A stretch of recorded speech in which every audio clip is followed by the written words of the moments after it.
not too long ago, just this week, Dan Reed made Leaving Neverland 2, the sequel. And in this one, it's less than an hour long, which, it's not a big deal. It's certainly better than the friggin' 4-hour cut that we, and like the 4-hour prequel that we ended up getting in 2019. And what they tried to do in this one is they tried to not be so one-sided with things. Because, let's face it, 4 hours of Leaving Neverland in 2019, incredibly one-sided. And after it came out, the one in 2019, there was a handful of independent documentaries and really kind of low-budget things that ended up coming out, debunking everything. They debunked the Jordan Chandler thing from the 90s. They debunked the thing in the 2000s. They talk about Wade Robson and James Safechuck's claims. And, right after the first Leaving Neverland documentary came out, of course, outpour of support.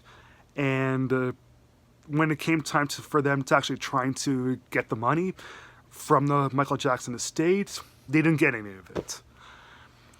So, just this week, Leaving Neverland 2. And, right here, Wade Robson and James Safechuck and their lawyers are still after millions and millions of dollars of Michael's estate, of Michael's money. And in this one, it's not, the reason that it's not quite as insufferable is because they do try to get some different angles of different things. They do try to make things not so one-sided, but also because it's less than an hour, it's not a big deal. The fact that it's less than an hour, and that doesn't really take away from the fact that this is a pretty big rehash of the first one. Yes, there are some things that have changed, like they talk about what happened when the documentary came out, what happened in the 6 years between Leaving Neverland 1 to today, and that's ultimately the main things that have changed. There's still some details that that Robson and Safechuck talk about again, like they did in the first documentary.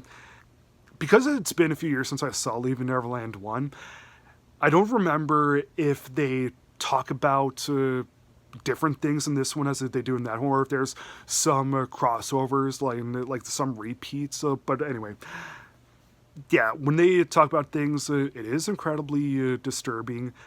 But as I said in my review of Leaving Neverland 1, because what they say is so heavily detailed for something that happened so long ago, and Wade Robson has admitted that he was never traumatized by any of that until he had his own baby. There's no way that they would have remembered all that stuff to such great details. And there's no way that they could have spent so much time with him, because the way that it's presented, it's as if Wade and James were practically living with Michael at the time. All those years that Michael Jackson was supposedly molesting them. One of the lawyers says in the documentary that they're not going to stop until Wade and James get the amount of money that they deserve. They're not going to stop. Now, here's one of the really bad things about that claim, okay? Robson and Safechuck have said that it's never been about money, but when Leaving Neverland 1 came out, There was one of the biggest documentaries in so many years, so huge, and not much in terms of scope because it's just people talking, but the amount of recognition that it got, but the amount of money that they got from it, that's nowhere near the amount that they would get by suing Michael's estate. Because Wade and James are still seeking all this money, why would they want so much money? They have so much support. Because Wade ended up, he spoke about this publicly in 2013. That's when he started to get the ball rolling with everything.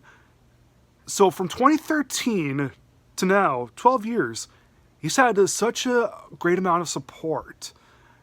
And that's really what abuse victims want. They want support. But him and Safechuck are so in search of money, it can't be anything else, really. When Woody Allen was accused of molesting Dylan Farrow, but she's not seeking any kind of money. Derek Whibley of Sum 41. Recently, he said that Greg Norrie of Trouble Charger, when he was producing their albums, said that Norrie did some sexual acts to him. Derek is not seeking any financial gain. He just said in his book, this is what happened. Wade Robson and James Safechuck, on the other hand, money. There's no other reason behind it.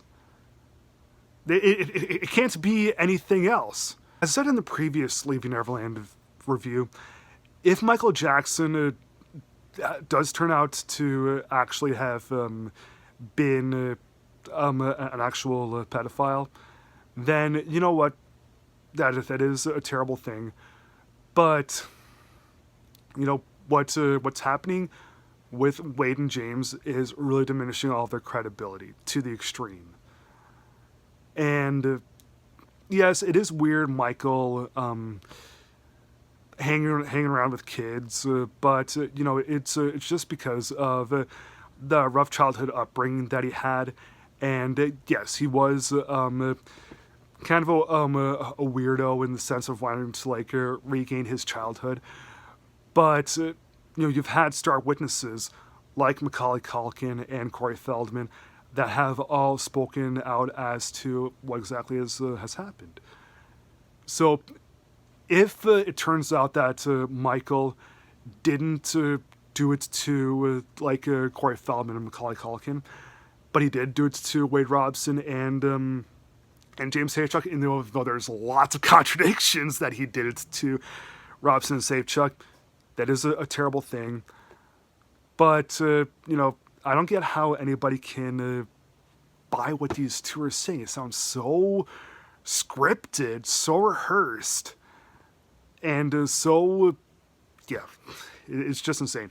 James Safechuck, he is not quite as transparent as Wade Robson, but still, same lawyers, same journey, same goal.